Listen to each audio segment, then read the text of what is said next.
Assalamualaikum geng. Hari kelima persiapan sebelum misi ride ke Eropah. Satu hari, satu masjid keliling Malaysia bersama GT Max. Let's go.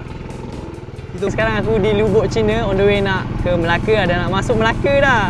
Dah 5 hari ni, alhamdulillah finally di Melaka. Negeri kedua aku sepanjang persiapan aku untuk ke Eropah. Bagi aku tak perlu rushing pun nak sampai ke satu negeri ke negeri lain. Aku lebih kepada nak buat persiapan ride, training diri untuk lebih selesa dengan motor dari sini untuk ride lebih jauh lah. Hari ni aku nak ke Melaka. Lepas tu mungkin ke Johor. Jalanan tu mungkin ambil masa 2-3 hari sebab aku ada hal di Johor. Kemudian aku akan ke Batam untuk keluar dari Malaysia, ada urusan.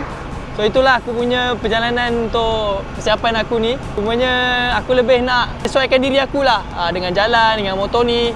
So macam ni kan, jalan corner macam ni kan, bahaya. So kalau tak biasa tu boleh jatuh lah kan. Lagi-lagi motor ni dia bawa barang yang berat dan box kiri kanan. So time aku nak menyesuaikan diri. Untuk sehari aku target dalam 100 km je. Paling jauh maybe 300 km. Dalam 2-3 jam je aku ride.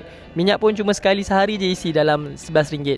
Misi ni pun aku nak share kat korang berapa banyak aku belanja, termasuk isi minyak, makan dan lain-lain lah. So far makan kot kos tu jadi tinggi berbanding kos lain.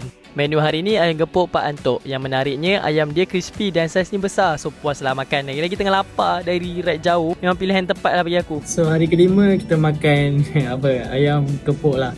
Ini ayam gepuk Pak Antok dekat Melaka ni. So kita try. Pedas ni tak? Bismillah.